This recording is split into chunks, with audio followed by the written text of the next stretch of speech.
Hello and welcome to today's webinar. This is session 5 of the Church Communications Strategy Training course. As always, I am Peter Frank, the Senior Manager of Marketing Technology here at Concordia Technology Solutions, part of Concordia Publishing House. My contact information is on the screen and you are always welcome to reach out to me, send me any questions that you might have. I always enjoy hearing from people who have attended the training and share their thoughts about what they're doing in their congregation or ideas that they had. Feel free to send them my way at any time. As always, we have a few housekeeping items, although this time I changed it a little bit. I am planning 55 minutes for presentation, 15 for question and answers. And you might notice that it doesn't quite add up to 60. Well, I haven't gone 60 minutes in the first 4 sessions. I don't think it's going to be 60 today, but we'll see. So I'm planning for 1:10. We may go over, maybe we'll go less. We'll see. I've got a lot to present today. You are muted. All attendees are muted. I can't have everyone speaking at the same time. We'll never be able to hear anyone if we do that. That doesn't mean, though, that I don't want your participation. Please ask your questions. You can put them in the chat. It's an area of the GoToWebinar panel called questions. But there's also a chat that we get, so sometimes we'll see different things in different places. But if you enter it in the questions, either I will answer it during our Q&A time, or one of my associates, James, is on the line. He'll be able to answer as well. He is constantly working with me doing these same things, and he also has a background in tech support. So if there's audio issues, that's why he's here to help out. So feel free to put in your questions, and one of us will answer them as we go. Now, we are recording this webinar. We'll be sharing this recording tomorrow morning. I typically send it out before about 9 o'clock Central Time. Sometimes it's a little after, but you can pay attention, check your email, wait for it there. I put it in the resource center, and then after I get all the resources in there, I send out the email. So if you're really eager to watch the recording again, you can continually check that resource center. I like to do a quick reminder of what's included in this training course because some of the components get lost from time to time. Obviously, we do this every Tuesday from 1 to 2 p.m. Central Time until June 9th. That includes a weekly webinar, a weekly blog post, and then also a weekly download. Now, my strategy for the blog post has been to dive in deeper on a topic that I don't get into as much on the webinar. And so you'll see that today. We'll talk about that in a little bit. Our entire schedule of sessions is there on the screen. As you can see, social media is our topic for today. But before we even get into social media, I'm going to talk about the content framework. And that applies to this week and next week. And you'll see it also apply as we get into campaigns. So I just want to clarify that it'll be a little bit before we get into social media, but we'll be getting there. Quick recap of last week. We talked about content maps. And this served as the basis for your entire plan. You'll see this come together as we get into different channels today. So content maps aligning your messages was in session 4. We talked about what a message map is. Message map is a visual representation of all your primary messages. And it looks kind of like this, where you have your main message in the center, and then you put your ministry goals, your mission emphases outside that. Your messages go beyond that, and then the specific details are those lines that you've got. Message maps keep your communications consistent by keeping all of your messages aligned. And they prioritize your communications by pointing back to your mission statement. So it provides this nice structure, a reference point for you. You don't necessarily share the message map with people outside your communications team, but it serves as a reference for you and your team. And it can be used through things like bulletins, social media, church websites, your announcement. I gave some different examples for each last week, so you can go back and watch that if you're curious about the specifics. Then we get into a content map, which takes those messages, those things that you wish to communicate with your personas, and plots it out on the different stages of your journey map. And so you get this really colorful graphic of all of your different messages for the audiences at the right time. It ultimately becomes all about the content, which is the right message delivered to the right audience at the right time. That's what we're trying to do here. That's the goal. Well, content mapping also takes what you already do and puts it into the plan to allow you to find those gaps, to see what you're missing. It allows you to be specific and relevant with the content you share with every individual person. Ultimately, it's that combination of your journey map, your personas, and your message map. So all of the things that we've been learning, we put them all into one content map, and it gives you that good plan. Now today, we're going to talk about how to do it.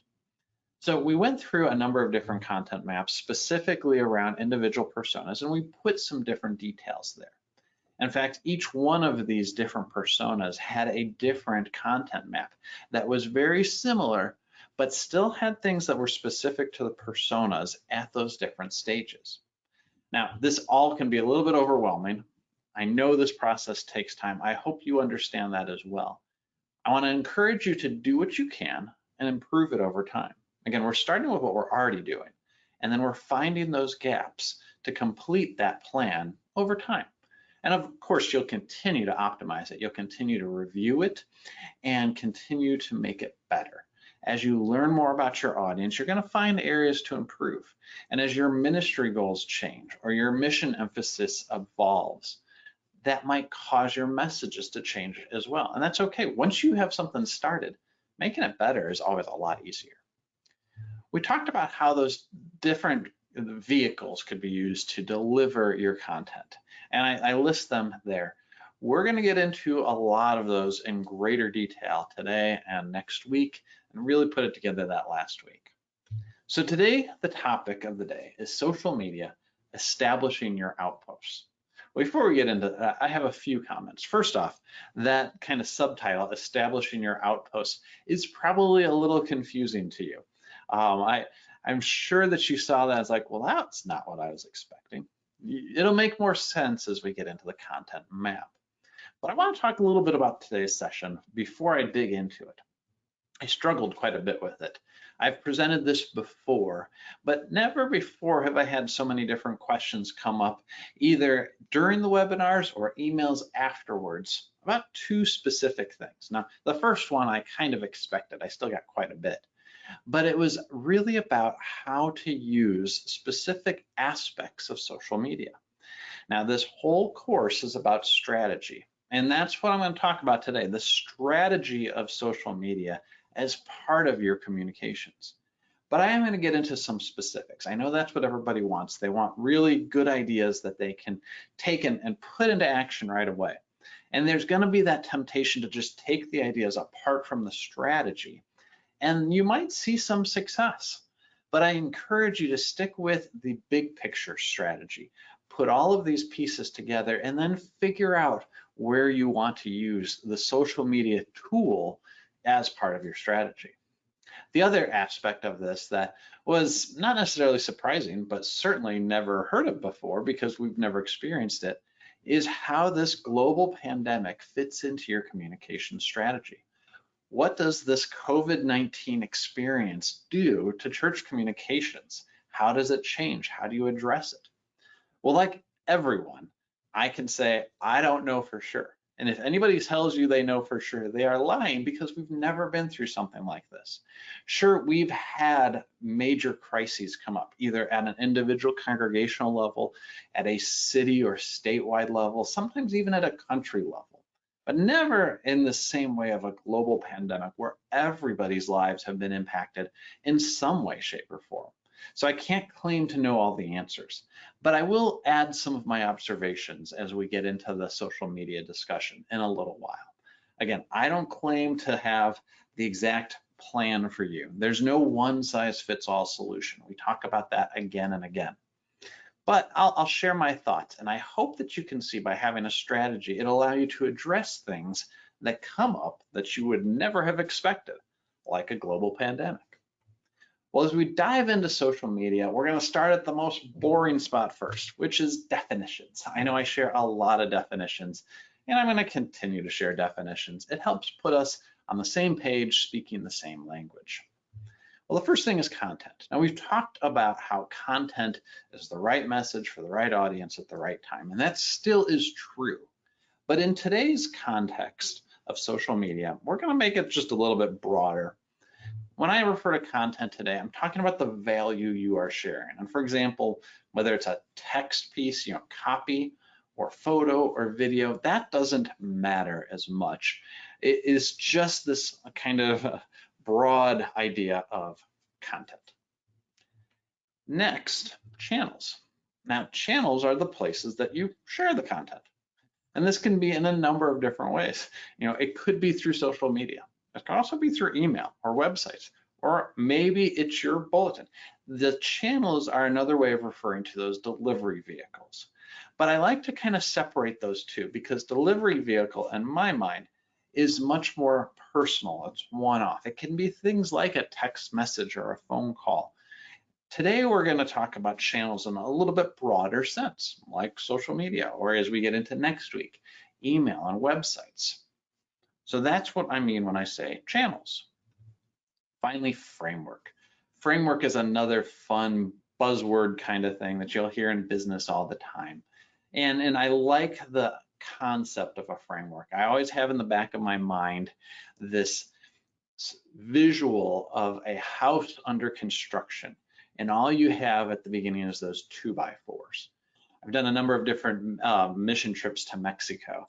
And it's amazing that once you get those walls kind of set up, all the work of laying the foundation and getting all the materials and tools together, as soon as you put up that framework, that house seems to really be coming together.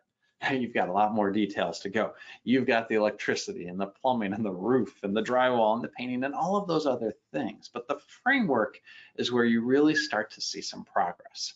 And I'll share a story with you in a little while where things really kind of clicked for me. So that's why I like to use the word framework. But a framework is how you choose which content to share on which channel. It's that simple. So that content framework, we'll kind of explain that in a little more detail, is an organized manner of distributing your content across all your communication channels. So your content framework will be a little bit different than mine or the church down the street or the church in another country. A content framework really is just a strategy for sharing content. Well, I first learned about this back in, I believe it was 2016. Chris Brogan, who's a fairly well-known speaker, he's got a number of podcasts, he's got a fantastic email list, he's written a number of books on communications. He's kind of a quirky guy. I owe him a lot of thanks for two things. One, this content framework, which I'll share in a second. And two, for introducing me to the wonderful drink of kombucha. Kombucha is a fermented tea. A lot of people don't like it, including everyone in my family. So anytime I get it, it stays just for me. But he had a podcast where he introduced the concept. And it was so appropriate for Chris to introduce that because one of the things that I've always found so interesting about his emails is he frequently asked the question in an email, "What are you drinking today?" It's just his way of making things more personal. And when he presented at a conference here in St. Louis, it is now called the Midwest Digital Marketing Conference. It's put on by a local college, the University of Missouri St. Louis. Back then, it was just done at the college. Now they have a big setup at Union Station, or at least when we can meet in person, they do. But back then, it was in this on the campus, and he was a really big name speaker for a fairly small college to get to come and speak at this conference. And he gave a fantastic presentation. And I'll be honest, I don't remember exactly what it was all about because the content framework that he described was not the main point of his presentation. The main point of his presentation had to do with being personal and really understanding there's humans behind it. I know there was a different title, but I was so fixated on this framework that he shared that I couldn't think of anything else. So let me explain what this is. He talked about first, the home base, where your audience converts. And I always like to share, we're not talking about an altar call kind of conversion. We know that the Holy Spirit is who works faith in the hearts of believers. It's not anything we do. We will never put out that exact right social media post that will convert a lot of people. That's not what we're talking about here. That's the job of the Holy Spirit, not ours. Now, the conversions we're talking about are the actions that the audience takes that moves them to the next stage of the journey map. So whether it is signing up for an event or learning about the worship times or participating in an online Bible study, those conversions should happen at your home base. That is your church website. We're going to get into each of these in a lot more detail. The step before that is what he defines as the media empire. And this phrase is kind of silly, if you ask me. It's kind of confusing. You take it out of context and it really makes no sense. But when you think about all of your messages, all of the messages that you have being stored in one place, back in 2017, we were well aware of things like Netflix, where it was really a content distribution service that was a collection of different content. In your church, in your communications, you have this as well. All of your different messaging, your videos, your emails, your blog posts, having those stored in one central location is what we mean by a media empire. Now, these two we're going to get into more detail next week. The home base is the key part of it, your church website, and that's why that section or that session next week is titled your church website, the home base. But media empire plays a big part in that. We're going to talk about how those two kind of play off of each other. But the step before that is your outposts. This is where you have your conversations. This is what we're going to be talking about today. So let's dig in quickly to each one of these. First off, that home base is your church website. This is where your audience advances on the journey map. And there's really no other place besides your church website. Now, depending on your journey map, some of this will actually happen in the physical building of your church. Those first-time attendees, confirmation, attending Bible study regularly. But you can use your website as the place where you track those, or at least have that final say, that final message to your audience before they convert. I like to define your media empire as your long format, one-way communication. It's things like videos that you record and you post in your YouTube channel. It's blog posts where you go into detailed information, following up on the sermon or providing helpful information to your audience. Next week, we'll talk about content marketing. And content marketing is far beyond what goes into the church communications strategy. But it's a key part of marketing today that has proven really effective because it's all about the audience and helping them out. So we'll talk about a few strategies. And then email. Email has been huge for decades now. It still continues to be a very effective way to reach your audience. But the thing about all of these is that they're very much one way. And again, they're typically long format. So having a media empire is where your audience can find your messages. Whereas in contrast, outposts are short format, two-way communication, where you can find your audience. That's the key difference. And that's where social media fits in. And so I put a few social media icons up there. But we also have these two other icons. Move these over so you can see the whole picture. In addition to social media, search and PPC, which stands for pay per click. We'll talk about paid advertising just a little bit. Now, both search and paid advertising, I could teach entire courses on, and I probably won't because there's better people out there who can teach those. There's lots of great resources, and honestly, what you learn in the business world or what businesses can learn from these different courses that are out there is the exact same thing that churches can use. There's not really a great way to contextualize those for the church because 90% of it is going to apply to both a church or a business. So we're not going to discuss that too much, but we're going to get into social media as an outpost. So the content framework emphasizes movement, just like the journey map emphasizes movement. That's where these really tie together nicely. Now, it's not a perfect overlap. If you hold up this content framework and you hold up the journey map, it's not going to fit together like a glove. There's going to be some pieces that move in and out, and we'll look at that in a few moments. But the important part is that you're progressing people, whereas in the journey map, you're moving them from disconnected to more and more connected. And the content framework, you're taking them from a channel that's farther away and bringing them closer and closer to your home base. Now, I like the content framework because it downplays the importance of any one channel. And when you think about social media, that's key. Now we've got some big players. We'll talk about Facebook a little bit. And Facebook has been around now for, what is it, since now it's 16 years? Like, that's crazy. But imagine if you had been planning your whole strategy around MySpace and then Facebook came along. Or maybe you completely focused on Facebook and you never thought of Instagram. You have to be able to look at all the different channels, all of the different platforms, and apply it, evaluate it, and then apply your strategy to that channel, as opposed to building everything around that channel. That's what I really like about it. And maybe email all of a sudden stops becoming effective for you. Well, if your entire communication strategy revolved around email, you're going to be in trouble. But that's why I like this framework, because if you start categorizing these, you can try out different channels, but you still keep them within the context of that framework. And it's going to make sure that you are a little bit more bulletproof to changes that come in these different media channels. The other thing I like is that it gives each channel a very specific purpose, meaning you're not trying to do all things on one platform. Again, it's eliminating putting all your eggs in one basket.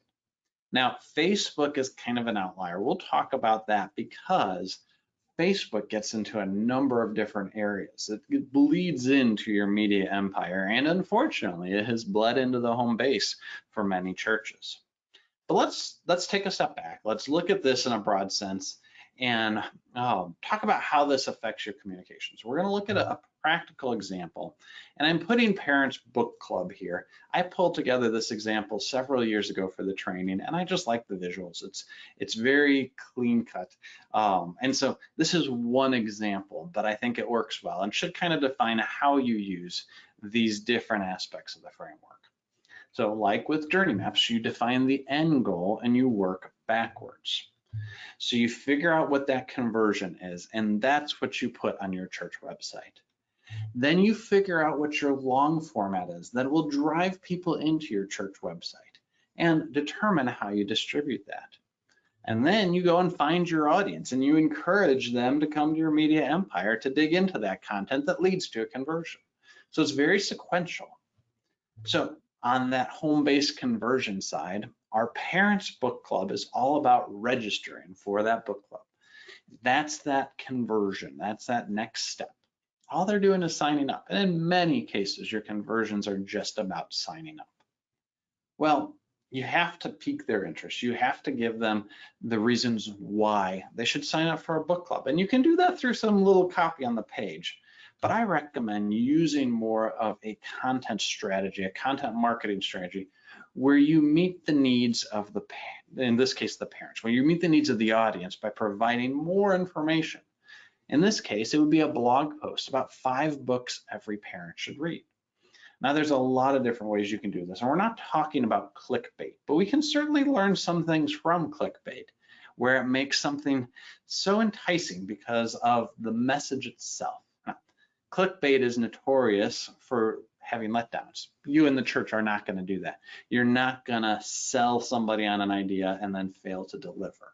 That's not what we're about. That's not what I'm talking about here. It's providing real value that cannot come in a short form social media message, that can't come in a text, but could come in a video or a blog post or an email. Real information that's helpful. And that call to action, that next step on that blog post, is to go and convert. And you'll see this, we use this strategy all the time at CTS. You'll see it almost every one of our blog posts. We have some call to action, some button at the end that leads to a form. Now, you don't have to click on it. Many people don't. But if you want to dig in deeper, that's where you go. And so you try to provide that value up front. Well, the step before this is getting people to come to that blog post. And that's where you use your outposts, your conversations. This is where your audience is. And so I have a few examples here of social media posts or a paid ad on Facebook where you talk about your content. You go where the people are and you bring them in closer and closer to home. That's that key point. You bring your audience home all the way from those outposts into your home base. So that's a very simple example, but it's a very repeatable thing you can use time and time again. So your journey map establishes the desired movements. Your content map establishes the appropriate content. Your framework, your content framework, establishes how you leverage each channel. You're not trying to post a very long blog post on a short Facebook post. You're not trying to, inject your content in there. And you're not trying to build up some sort of conversion on your blog or your YouTube channel. You're bringing them into your home base, your website. So that's a simple example. Today, we're going to focus on Outposts. So there's three things I like to call social, search, and paid. You'll see that everywhere that I talk about conversations. Again, it's short format, two-way communication where you can find your audience, where they spend their time. Now, this gets really into basic marketing. This has always been about where you find your audience. Now, I love the show Mad Men. I don't recommend it for younger audiences. There's a lot of unsavory content in that show. But what I like about it is the marketing side of things, where it points out that what marketers did in that time frame, and obviously it's all fictional, but what they did then is very similar to what marketers do now, which is very similar to what communication specialists in churches do. It's about reaching an audience. So it used to be that the currency used to find an audience was all about money. And we'll put that up there first. That's the first thing. But that has changed. Now you think about advertising and billboards, think about the Mad Men days. It was about trying to find where your audience was, whether they're driving on the street and you post a big billboard, whether it's on TV and you pay for a commercial, whether it's in a newspaper that they're reading every day and you pay for a print ad. Really, the ones with the most money could get the most attention from their audience. I mean, that's really what it came down to. Money was the currency. Well, then, fast forward several decades until to the point where you now have communication tools, digital communication tools. Well, then it became less and less about money. Money was still important, but it really came down to time. And I think about when search first became a really big thing and optimizing your website for search or getting into Google AdWords, as it was called not that long ago. You could definitely spend some money. You could put a lot of money towards it and get some return. But the more time you spent on it, the more time that you spent optimizing it and making it better and playing the games, there's a lot of games and stories of games you can play with search engines, and they've really done their work to try to counteract that. But that's what it was. It was all about that time. That was the currency you needed to reach your audience. Well, now it's all about attention. We can spend our time, we can spend our money, but if we don't get their attention, it means nothing. And so now it's really about capturing their attention through things that are interesting, surprising, clickbait, for example, or valuable. And when you think about the people that provide valuable content, it becomes a point of trust. I mean, think about where you spend your digital attention. Where is that going? It's all for the people who truly provide value. Now, it might be marketers or blog posts, things that companies are putting out. But more often than not, it's probably things within your family or your friend circles. So when you think about where people are, where your audience is spending their time, their attention, that's what we define as outposts. It's anywhere your audience gives their attention. Now, one way is through things like organic and paid search. Go into Google, making a search, or using things like Alexa. Make sure to turn off Alexa so she doesn't start chiming as I talk about her. But when they're searching for something, and it used to be you opened up a browser, you typed in google.com, and then you started your search. Now you can start a search in so many different ways. And that's a very common way to get people's attention. And so that's why things like search engine optimization and paid search ads are still an important part of any outpost strategy. Now, you might say, well, I thought you said it was two-way communication. Isn't search just one way? They put in their results and their search criteria and they go. Well, it really is a two-way conversation. It's just not a two-way active conversation. Your audience is sharing what they want to discover. You are sharing what you have to provide. And that's a two-way conversation right there. At least the way I see it is that you can't just assume that your information is going to show up on search. And so you have to put things in the context that your audience is trying to find. So it really does become a two-way conversation. But we're not going to get into that anymore today because that's a rabbit trail or rabbit hole that I can't go down. Today, we're talking about social media. And in social media, the entire attention of your audience is about engaging with others. That's the key. That's what's made it so popular. Now, unfortunately, that definition of engaging has changed. So it used to be that engagement on social media meant likes and followers. And if you think back, way back to those early days of Facebook, 12, 13, 14 years ago, when people first could start getting pages, it was all about the likes and the followers. Those were very important numbers. And for some people, they're still important today. Now, if you ask most experts, those numbers are just vanity metrics. They don't mean anything anymore. The reason is that people took advantage of it. Now, there's a quote that says, marketers ruin everything. And that's true. People like me, marketers, will do whatever they can to take something good like likes and followers and take advantage of it to try to gain more business. And that's what we're paid to do. We look for the attention. And so things like likes and followers, which, going back several years, when somebody liked a page, that guaranteed they would see the information from that page. Well, marketers took advantage of that, and Facebook and others said, well, no, those who like and follow will see some of your content, but that's not a guarantee. And if you do shady works to try to get more likes and followers, well, we're going to downplay you. That's where algorithms come in, where automation of who sees what becomes the name of the game. And so things like, or companies like Facebook really took a strong stand against likes and followers and said, nope, now we're going to make it about shares and reactions. If you're going to post good content, well, then people need to express that they like that content. And the two ways they do that are by sharing it on their feeds or by reacting to it. And you probably remember several years ago when Facebook introduced reactions and then others copied that. That was a big deal. And we at CTS even talked about how can the church leverage reactions. Well, that lasted for a couple years, not quite as long as likes and followers. But now the last few years, it's really changed to be more than just a couple clicks. So you can easily click share and it would share to your newsfeed. You can easily react, and they still have those, but they're more for the individual posters to determine if people like their content.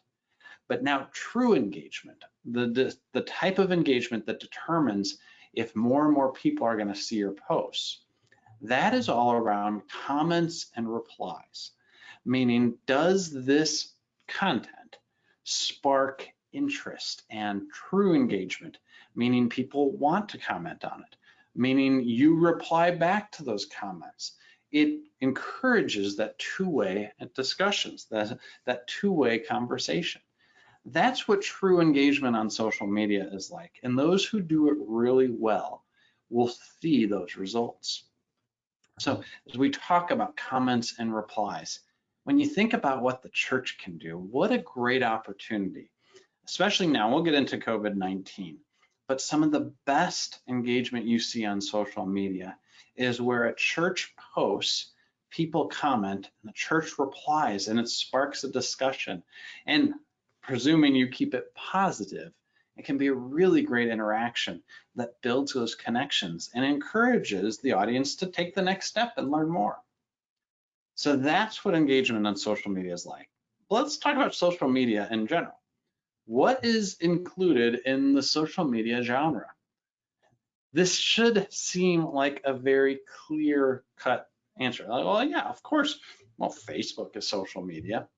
Well, if you look at any of the lists, like, I wanted to make sure that I didn't miss anything. So I Googled top social media for 2020. And it's amazing the kind of things you get. So I started going down. You have things like GroupMe, Instagram, LinkedIn, Medium, Facebook Messenger, what is it? I forgot now, Neighborhood. I should have known that one. That was a surprising one to me. I hadn't really been on it. I forget exactly what the name was, but then you've got Pinterest and Reddit and Slack and Snapchat and Microsoft Teams, which I wouldn't consider social media. And then TikTok, of course, Tumblr, Twitch, Twitter, Vimeo, WhatsApp, Facebook Workplace, and YouTube. All of those show up under the list of social media. And I don't know about you, but I wouldn't consider some of those social media. So I wanted to clarify, what do we mean by social media? And truly, to answer the question, what social media channels work best is Outposts. That's the key thing here, because not all of these truly fit that definition of two-way communication. Now, can a church use all of these? Well, you wouldn't want to use all of them, and they certainly have different ways, but allow me to group these for you. What I would suggest is looking at them like this. Those first four there, Facebook, Instagram, Twitter, and LinkedIn, those are true networks. Those are true networks of people who interact with each other. The next four there are video services. They all have some component of networking to them, but it's not nearly to the same level. The primary reason they exist is to distribute videos. And then these next four are all about distributing other forms of content. So, Pinterest and the different visuals, Tumblr, Reddit, and Medium are all about content copy and information that is sharing. Well, then these next ones are all about messaging back and forth. Even Snapchat serves its purpose best in the church when it's about messaging with an audience that prefers to message in Snapchat, not about posting content out there and displaying it, but about messaging.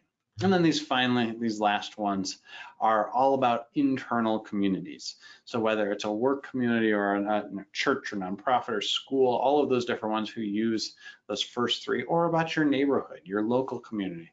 So I would say that for the most part, you don't really need to worry about all of these different social media in the quotes, what some people define as social media.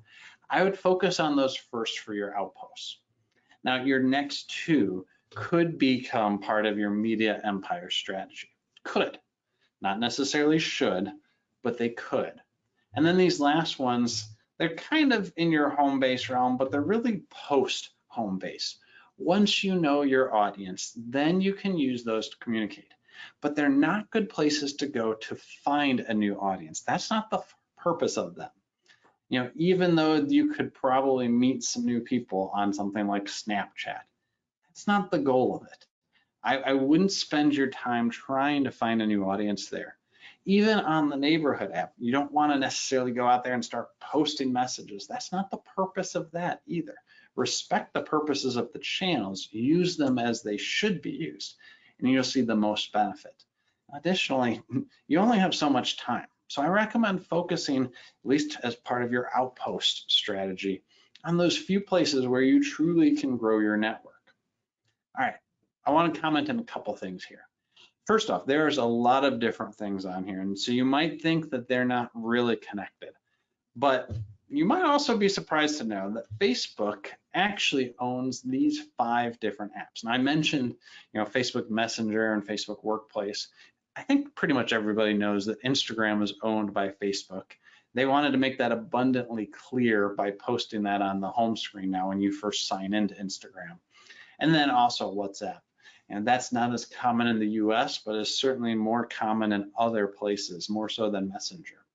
Again, they're very similar in that they're in that messaging realm. But keep in mind just how many people use these different apps. And of course, Facebook does other things too, like Oculus and such. So these are ones that are all kind of working together. So it's important to keep that in mind. The other thing is, especially Facebook, while I put it under Outposts, it also provides tools that can be used as part of your media empire and a little bit on your home base. We'll talk about that more. All right, let's dig into some of these key things. There's specifics here that I probably don't need to teach you, but I want to make sure to talk about it because they're important. So what's the importance of social media in church communications? Well, first and foremost, your audience is active on social media. I don't care who your audience is. They are active on social media, some form of social media.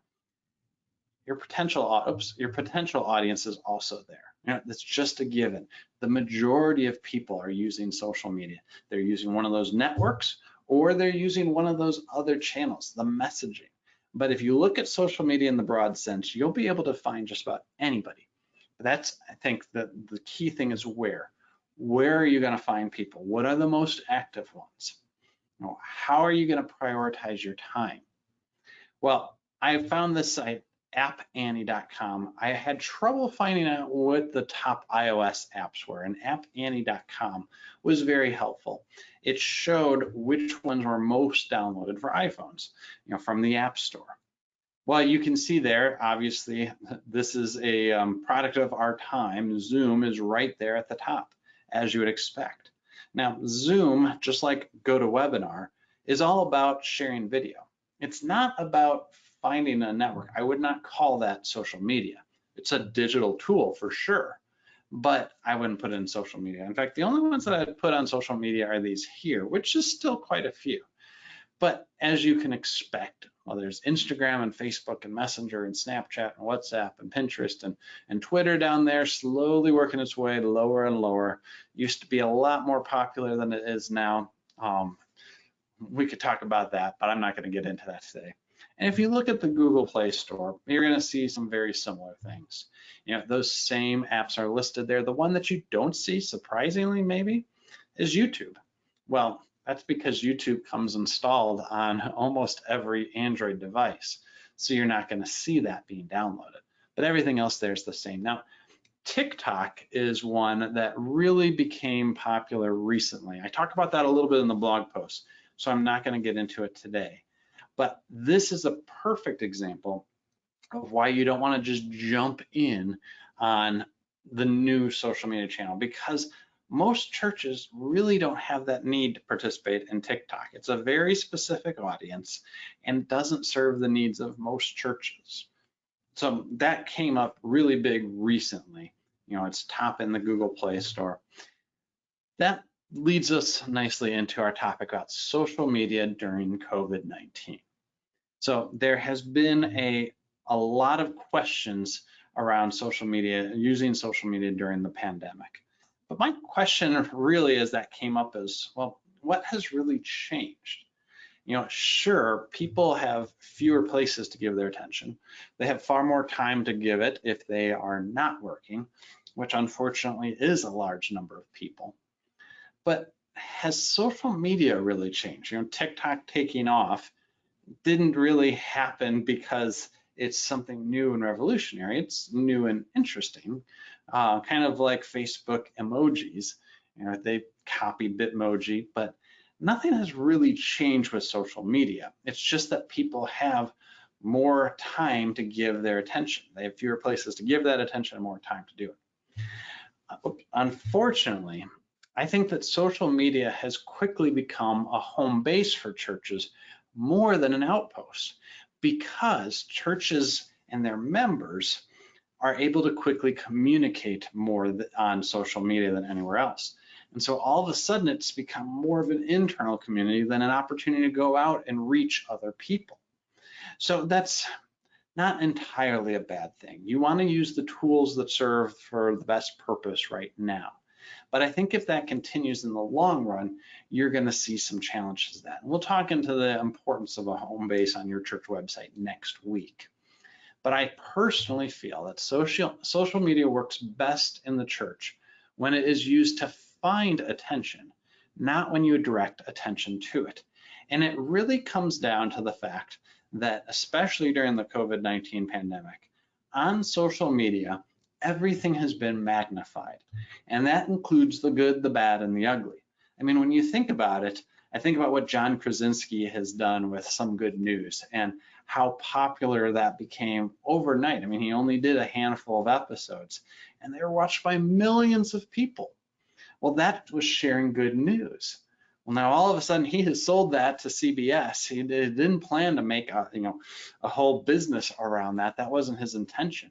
And now you've seen the bad and the ugly come out. And a lot of people have really come down hard on him for selling Some Good News to CBS. And it's really disturbing when you see some of the comments. And I get that people are upset about taking something good and turning a profit on it, but I think they've gone far beyond. So everything about social media has really become magnified, and that's nothing new. It's just especially noticeable now while people have more time to spend their attention on social media. So that's where I start to get worried about making that your home base.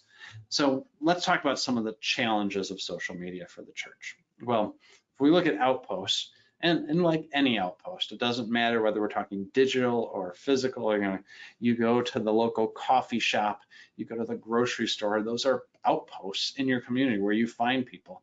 But in any outpost, you are among people who are broken, sinful people. That's just who we are. That's why Jesus came to die on the cross. That hasn't changed. We are still broken, sinful people until he comes again. So we have to remember that social media is full of those people, just like us. So that makes it a challenge to use it consistently, to use it well. And the other challenge is purely technical. The platforms and best practices are constantly changing. That makes it really tough to stay on top of your social media game. It can become a full-time job, and it is in many cases. I mean, many of you work full-time in social media at your church. Now, it can also, and we're going to talk about this, but it can also be uncomfortable to be truly genuine in your posts. You see, one of the key things about social media is that you can be whoever you want to be, and your church can be whoever you want to be. You can show just the nice side of your church. Well, that gives a false impression. And sure, we don't want to be airing all of our dirty laundry. Some things have to stay inside. But it creates this temptation to not be who you really are. And that certainly is true for individuals, but true for the churches as well. So that's a challenge that I always try to remember is how do you be truly genuine about who your church is? Now, another challenge is that successful results will be, and I call it consistently inconsistent. You can have some kinds of posts that do really well and all of a sudden will drop off for no good reason. And it could be that they became not as interesting. It could be something you did, you changed something. It could be that the algorithms changed. But it can be really discouraging to find something that works for a time and then not have it work anymore. And so that's where I like to downplay any one channel by putting everything in the framework, because you don't always know what results you're going to get. And we could spend a lot of time talking about results, but I'll summarize it by saying getting successful results will be very time consuming. That doesn't mean that you shouldn't do it. That doesn't mean that you shouldn't try to be successful, but it might mean that you lower your expectations on what successful actually is. You don't want to get too discouraged if you don't have viral videos all the time. That's very, very rare that you will come up with a viral video. You also don't want to get too discouraged if only 100 people show up to your live stream service. Those 100 people matter. Now, if you only get 2 people and you're spending a lot of time on it, well then, yeah, maybe you should do something different. But put everything in perspective. What is the purpose of each post? Don't put all your eggs in one basket. Don't get discouraged if something doesn't work. Well, let's spend our last few minutes here talking about how to actually use social media in the church. And I'm not going to get into nitty-gritty screenshots of what to post and what not to, but we're going to talk about some key things. First off, I haven't used too many acronyms here. I'm going to use an acronym in just a minute. At CPH here, an acronym, we use a lot of different acronyms. In fact, we have an entire document of our acronyms. And so I tend to shy away from them. But as I was putting this together, I realized that this really fit for an acronym, and maybe it'll be helpful. So social media can provide eyesight. I know that's not how you spell eyesight, but what I mean by eyesight is it can provide information, community, inspiration, trust, and education. These are the different areas that I like to focus on when I'm talking about social media in the church. So first off, information. Well, that's pretty straightforward. It's the who, what, where, when, and why of anything that goes on at your church. Now, it's really the basics. And if that's all you do, that's going to be pretty boring, but it's still a place to post that. Now, I also think it can be a link to your blog, just informing people of where they can find your content, directing them to the media empire. That's the example we showed before. But I'll caution you, don't use every social media channel in that same way. And we're only going to look at the 4 networking ones that I highlighted before. But I think the ones that you can use this the most would be Facebook and Twitter. I think that's where you can get away with posting just informational kind of things. Now, there are some aspects of it with LinkedIn, but in the church, I would encourage you not to. The thing about Facebook and Twitter is those are regularly checked, and there's that expectation of finding information there. Now, chances are you won't see those kind of posts show up in your Facebook newsfeed as much, but your destination of your page or your group would be a good place to go find that information. And Twitter is all about just sharing information or outrageous quotes from celebrities or things like that. But I think information is good for those too. Now, community. Well, we live in the pick or it didn't happen kind of generation. I haven't heard that phrase as much lately, but I think it's really true that you see and you believe now more than ever. And if it's not on social media, if you don't see an actual picture or video or something, it's not quite as interesting or as engaging. And so as you look to build community, social media is a great place for that because you can share experiences in very visual ways. And so it builds that sense of I was there when you can see these things. And I think especially during this pandemic, we've become used to that. We've lowered our bar of what it means to be part of that community. It doesn't have to be physically present. Our church is going to be doing our 8th grade graduation at our school tomorrow night. Well, we're still not ready to have people in the building, so we're going to do it in the parking lot. Lots of churches are doing services in the parking lot, but we're going to limit it to immediate family members. And so it's not going to be a large group. And grandparents who typically come and love seeing grandchildren graduate are going to watch that from home. And that's better than nothing. And we're getting more and more used to that. Community isn't just in the post, it's in that experience. And so the 2 channels that I think work best for that are Facebook and Instagram. Each Twitter and LinkedIn have the capabilities, live video and all that. And I think in the business world, LinkedIn certainly has that sense of community. But I would focus in the church on these 2 channels, Facebook and Instagram, as you build community. Now, next up is inspiration. And there is no shortage of inspirational content in the church. We have the source of the ultimate inspiration. All of our content should post back to Christ. And we have that advantage over anybody else. But it's amazing how few people take advantage of that in the church. Now, I'll caution you, just posting Bible verses, sharing a verse that you saw somewhere else and posting it, doesn't have that same kind of impact if you do it outside of everything else your church is doing. But if you can point back to where everything you do is based on Scripture, make it relevant, contextualize it from your church, that's the key part of it. So as you go to look and post a verse on Sunday, well, make sure it's one of the things that your pastor was preaching on. Tie it back to the theme of the message. And we've got lots of great opportunity for that. Now I put 3 up here, Facebook, Instagram, and LinkedIn. And I think LinkedIn especially can be done in a different way. The LinkedIn is very much a professional network, and there's not as many church workers on there as I think could be. But it's a great way to show how your faith influences everything you do. And when you think about it, maybe it's not even church workers, but church members. What a great time to talk about, the way I act in the workplace is because of my faith, because of my belief in Jesus Christ and what he has done for me. You know, what a witness that is. And in a place where you're allowed to say that. You may not be able to post it on an internal company, I don't know, I was gonna say internal company blog. Most people don't have that anymore, but an internal company messaging system. You know, I work at Concordia Publishing House where we can share our faith all day long, and we do. You know, that's a wonderful part about working in a Christian organization. And as all of you who work in a church know, it's a blessing that most people don't have. So you can use these social media channels to inspire people by the greatest inspiration of all.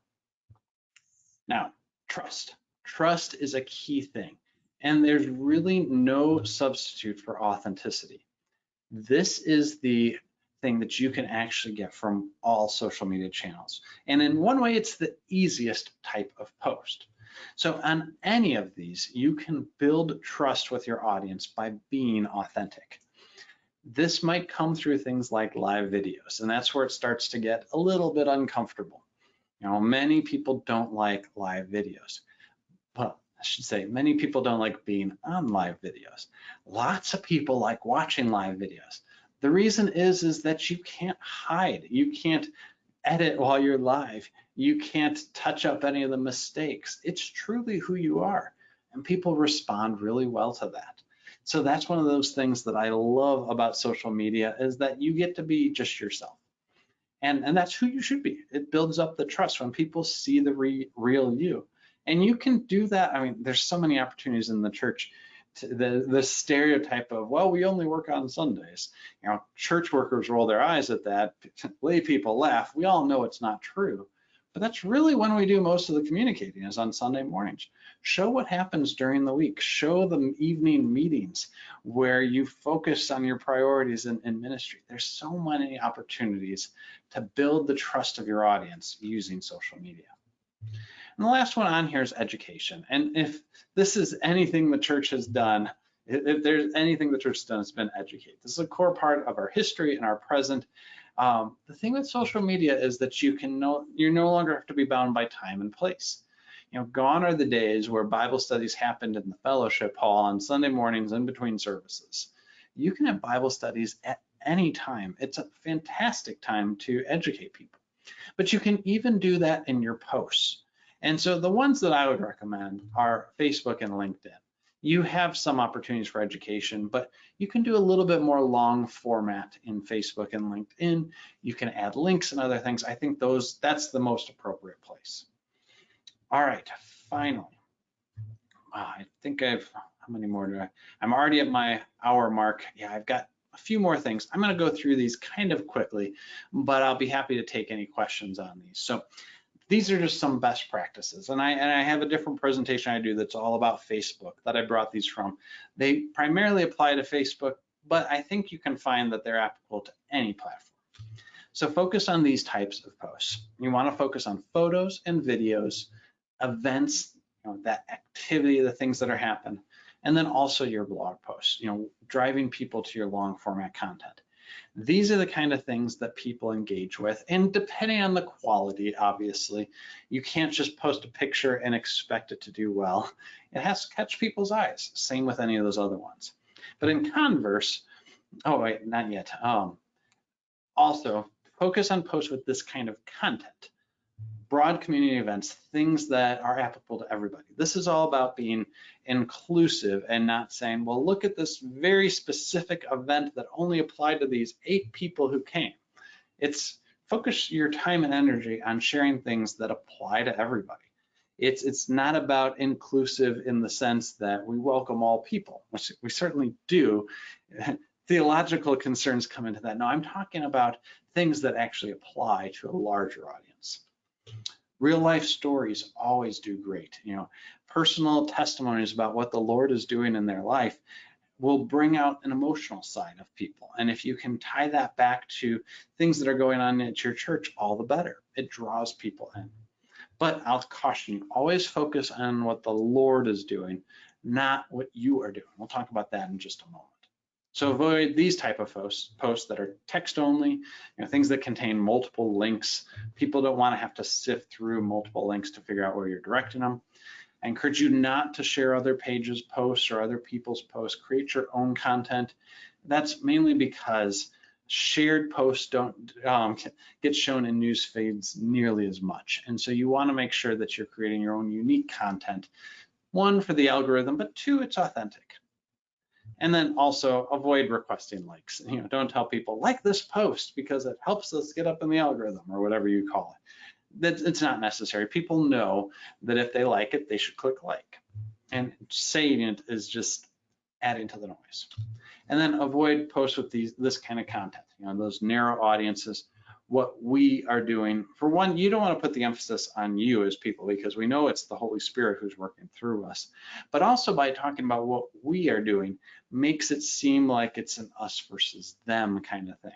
And it makes it seem kind of closed off when we talk about we here in the church versus you who are on the outside.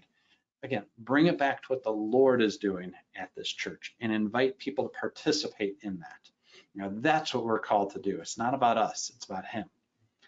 And kind of tied to that, the highlight reel. Don't make it all about things that have already happened. Talk about the things that are going on, that are coming up. Those are the kind of things that you can invite people to. So to wrap up, make sure your posts are professional, they're timely, and they're genuine.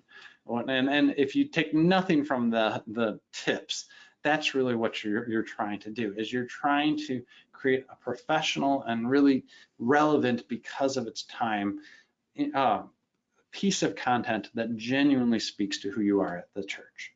All right, my TLDR for today, and I made it just quite a bit over time, sorry. Content frameworks establish how to leverage each channel. Outposts are anywhere that your audience may give their attention. And social media is where your audience goes to engage with each other. Those are the key points. Everything else ties back to those. So the blog post that just released 2 minutes ago is about evaluating social media opportunities for church communication. Questions that you can ask to use the principles that I described today to determine if you should spend your time on different tools within social media, whether that's a platform or a feature. The content framework worksheet has 2 different things in it. One is a communication inventory. This is about identifying all of your different channels. And then 2 is the worksheet for how you can start to put together your framework, which channels you want to use. You don't have to use all of them. In fact, I caution you not to use most of them. Use the ones that work well for your church, for your audience, for your personas. Just a reminder about our Facebook group. I post all of our content in there, and from time to time I have some other things. It's always good when some of you post and I can answer questions or point you in the right direction, so feel free to join that group today. Next week, we're going to continue down this content framework discussion by looking at church websites, creating your home base. Now, before we get into home base, we're going to talk about the media empire a little bit, but those lines are blurring quite a bit, and I'll share with you how I think you can use both of those in your church communications. All right, I did go over time, but I am happy to stick around for some Q&A. Doesn't look like we have nearly as many questions this time as I've had in the past, even though we have a very large audience. So I'm curious if maybe it was just so good I answered all your questions. Feel free to post your questions in there and I'll be answering them live. Now, if I don't get through all of them, well then I'll go ahead and respond later in an email or in our Facebook group.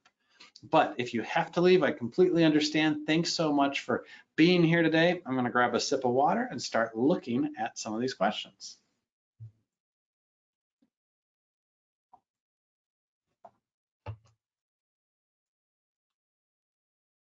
All right. Thank you, Lori Hanson. It is next door, not neighborhood. The name blanked on me in that app. I'm glad you said that. That is, it's one thing that I looked at several years ago. It's been showing up more frequently, but I do know that that's not some place to go and post all of your church's messages. It's about building community, but thank you. Next door. I practiced all these too when I put together the presentation because I don't use all of them. Lori's also asking, what about Zoom meetings as an outpost, given you can virtually invite many people to Bible study or small groups? It's more of an internal tool like a messaging system like Slack or Microsoft Teams. The point that you brought up, that you invite many people there, that becomes less of going to where they are and more about bringing them to where you are. And so that's where it's closer to that home base kind of atmosphere, where it's you have already drawn them in. So that's why I don't consider it an outpost. An outpost is about going and being by the people of your community, people in your audience, where they're already spending your time. Whereas Zoom, you're inviting them to come in there. Rachel, who's already left, says, our church has its own app. How should that fit into our strategy? Well, that's definitely the home base kind of thing. And I view a church app and a church website as almost identical. It's just the different way you access them, but the purpose is the same. So we'll talk about that more next week. But I absolutely think it has a place. I think it has less of a place than a church website because there's a greater barrier to entry. You have to know about the church app and download it before you can start using it. Whereas a church website, people can discover that through search and is accessible regardless of whether you have anything installed. All right, Lori says, what's your take on looking authentic, using actual photos of church members, but maybe getting low quality images as far as lighting or composition versus using stock photos? That's a really good question. We'll talk about that a little bit more next week with church websites. But as we look at things like social posts, it becomes, well, there's a lot of different issues. For one, you want to make sure you have people's permission to use their photos before you share it with the world. And so it creates a little bit of an obstacle there. But I think the effect that it has is great because it shows real people. It's genuine. It's who your church is. Now, do you always get professional photos from people? No. But that's where I think you as a communicator, whatever your role is, can help either coach people along or can improve your skills on taking photographs and make it look a little bit better. You know, a lot of it is about cropping, about keeping distractions out, finding those key opportunities. So I think when you can do it, you should. It is tough. And so in some cases, it might be best to just use some stock photos. You know, when you're talking about real people, use real people. But if you're going to do a Bible study on the book of Acts, well, I don't think you need to show a picture of your congregation then. Then is a good opportunity to find an appropriate photo that ties into Acts or any of the other books of the Bible. So I think it's okay to use stock photos in some situations. What I would recommend against doing is using stock photos to represent your congregation. So if you have a welcome page, you know, there's plenty of good stock photos of people shaking hands. Don't use those. Use your actual members, use your actual church building. So stock photos are fine as long as they don't represent the actual people in your church. All right, Russell, you've got a long one there. Hang on a second while I read through that and I'll read it out loud as I go. I use our Facebook page, Instagram, and Twitter accounts as our outpost to give value to our external audience. Those are the first stage of our journey map, which is potential members. I did not use any of the above channels to send focused message to our internal audience who are further along on the journey map. My internal audience largely received tailored email, text, and a weekly digital newsletter sent via text, email, and to our private Facebook members group.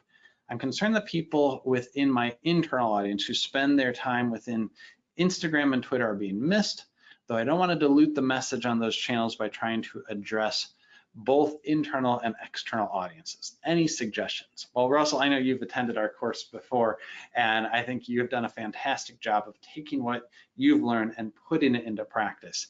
And I can absolutely see your concern here that some people might be missing it because they are spending their time in the true Outposts area. Well, what I would say with that, and that is going to be tough, but I think the alternative, what you suggest and what you don't want to do, which is dilute your message of those channels, is also almost more of a last-ditch effort to try to reach those people. If they're not engaging with, and you have a number of things there, if they're not engaging with emails or texts or digital newsletters or your private Facebook group, then it's going to be really hard to get them or get their attention when you have to go up against things like an algorithm. So if you are going to post on Instagram or Twitter where they're spending their time, there's still a high likelihood that they're not going to see it if they're not as engaged already. So what I would consider, a first step, if you see that there's a significant number of people who are missing it. Now, that could be that they're not showing up, or it could be that they're telling you they didn't know about it. Well, then what I would recommend doing is talking with them. They're already further along in your journey map, so you know who they are, but find out what their preferences are. I'd be curious if they really want to see it on Twitter or Instagram, or if there might be a better way to reach them. Maybe they're not looking at their emails, maybe they don't like joining Facebook groups. Then maybe something like a group meet or a messenger, Facebook Messenger might be better. I'd be curious where they'd like to hear that. Now, if they come back and say, well, I always follow your Instagram feed, but your Instagram post, but I never see anything about this information. Well, then you might need to reconsider a little bit. Now, what you could always do is put it a little bit more in the context of an outpost. So it might not be the same type of message, but it's almost like you're speaking to your early journey map, your potential member stage, but you're talking about things that they could do later on. Once you become a member, we invite you to join X event or something like that. I don't know, as I say that out loud, that becomes a little bit tough. But I think you're on the right track there of being wary about diluting those channels. I would talk with those people and see where they'd like to see it. You might be surprised. It might just be that they have a different channel they prefer that you haven't even considered yet. I think that's probably a higher likelihood that they just aren't as engaged as you'd like them to be, and no matter where you send messages, they're gonna miss it. But go to your audience, see what they say. I hope that helps. Jenny, is it possible to oversaturate with social media? Absolutely. Absolutely. And there's the law of diminishing returns. You could post and post and post, and you may not get the results. I think that social media has enough noise in it that you don't have to worry about oversaturating social media, but I think you can definitely post too much. And that's where you're gonna have to see what's helpful. Yeah, I think your fear should be a return on investment. You can spend a lot of time posting, but if you're not getting those results, it might be better to do it in other channels. Now, it depends on what else is effective at your church. If it's from an Outpost standpoint, you could try some of those other ones like paid advertising or improving your search engine optimization. But if it's truly about more of a global communication, I'd rely on your media empire for some of those things. So we'll talk about that next week. But I think it's very important to not oversaturate your social media feeds, because it's going to be far more work than the return is worth. All right, a couple things. Charles says, we do not have a blog. How would you suggest we start? I would suggest you start by coming next week when we talk about the media empire. We're going to talk about blogs then. We also have a number of resources through CTS that I can point you to. We've got an ebook about pastors' blogs. We've got several blog posts about blogs, but I'll talk about those more next week. All right. Gary says, why do you use webinar instead of Zoom or GoToMeeting? Oh, why don't I use GoToWebinar? So, well, first off, GoToMeeting limits you to 25 people, or at least the plan that we have. It's more meant for meetings. GoToWebinar, which we're using today, is a tool that we've just gotten very comfortable with. We could use Zoom. There's no reason not to, other than the fact that we're already paying for GoToWebinar. Now, at a church level, I use Zoom. GoToWebinar is too pricey for the church, but GoToWebinar for CTS at least has worked out very well. We're all well trained on it. Just haven't had the motivation to move to Zoom yet. We're creatures of habits here and everywhere. So that's the real honest reason. I have nothing against Zoom, but I find that GoToWebinar has a really good registration page. It syncs with some of our other tools. Haven't had any reason to move from it. Karen says, once you find a social media outpost, could you give an example of how a church or congregation representative would announce or introduce themselves? That's a really interesting question, Karen. I don't know if it's necessary to announce or introduce yourselves. Let me think about that for a second.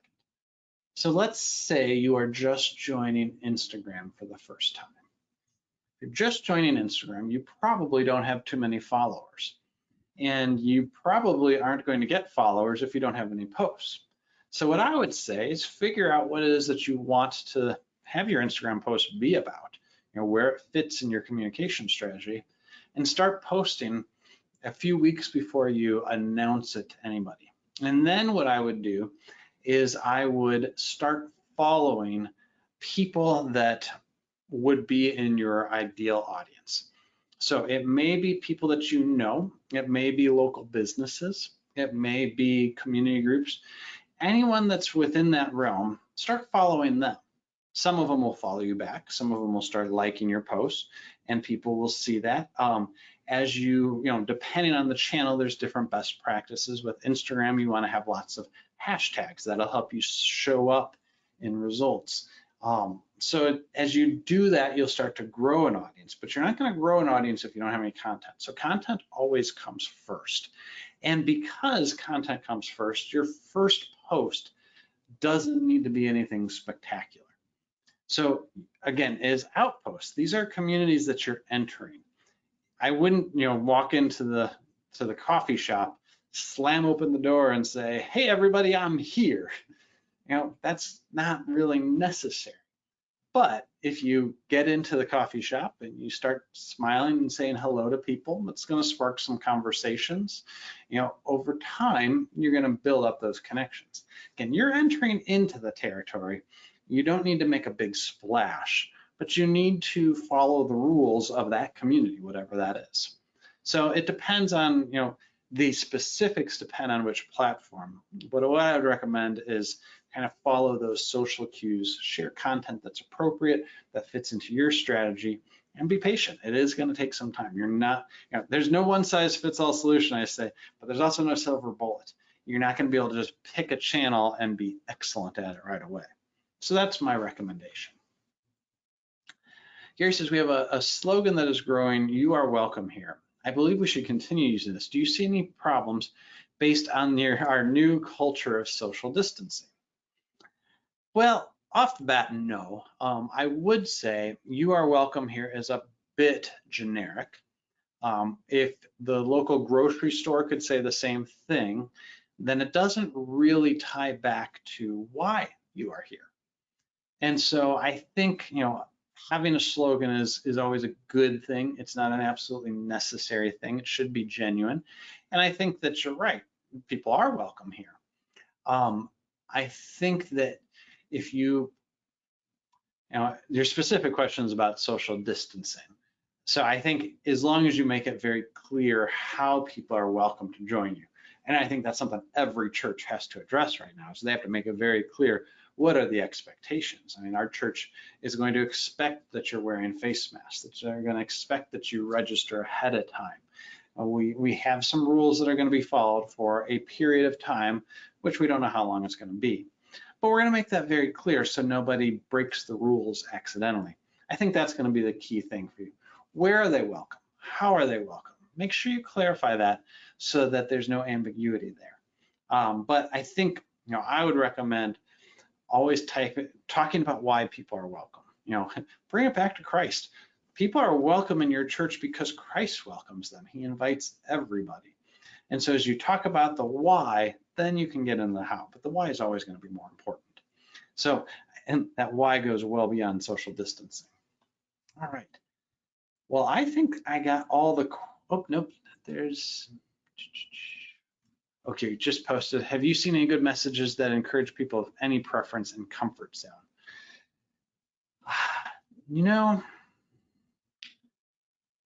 Nothing that's like a slogan kind of thing. Again, being genuine, explain why. My pastor did a fantastic video. It was about 3-4 minutes, something like that. He just explained what we're going to be doing and why we're going to be doing that. He explained that you're going to see different things at different churches. We have to make our own decisions as a church as we reopen worship. I think that goes back to just being genuine. I personally believe that most problems in the church are due to miscommunication, either intentional or unintentional, usually unintentional. The more transparent you can be about why you're doing the things you're doing, and the more details you can give without overwhelming people with details, the better. So I don't have anything very specific, but I would say be as open and honest as possible. People respect that. They trust people who are transparent, who are very clear about what they're communicating. All right, well, I'm going to wrap up for today. I went 10 minutes over what I said I would be doing, but that's okay. Thank you so much for being here today. I encourage you to come back next week as we look at church websites creating your home base. If you have any follow-up questions, please don't hesitate to reach out. Thanks so much. Have a great day.